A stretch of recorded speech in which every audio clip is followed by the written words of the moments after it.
I think there was a belief before in Silicon Valley that CEOs were born, not made, and that's just not true. Every CEO is made. I've never talked to a CEO that found it to be a natural job.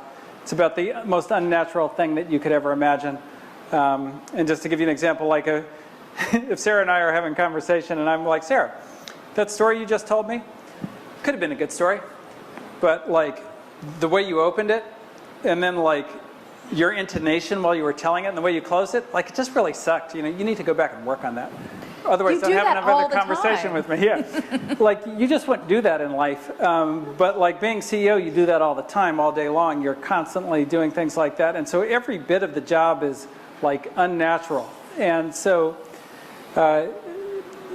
it just takes practice and discipline. And it's kind of like, so to train, it turns out to train a boxer takes as long as it does to train a ballerina, which is amazing because you would think it's just fighting, like, you know, in ballet it's like so complicated.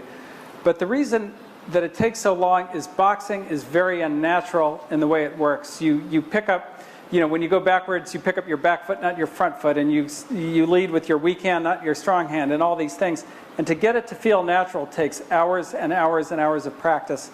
And being a CEO, it's the same thing. It just takes hours and hours of repetition to get comfortable, like when somebody comes up to you and is starting some political bullshit, to cut them off and just go, look, I'm not going to hear that, so go back to, you know, even though I like you a lot, even though I want you to be my friend, even though I want to be liked because I'm a human being, I'm going to tell you, like, back off.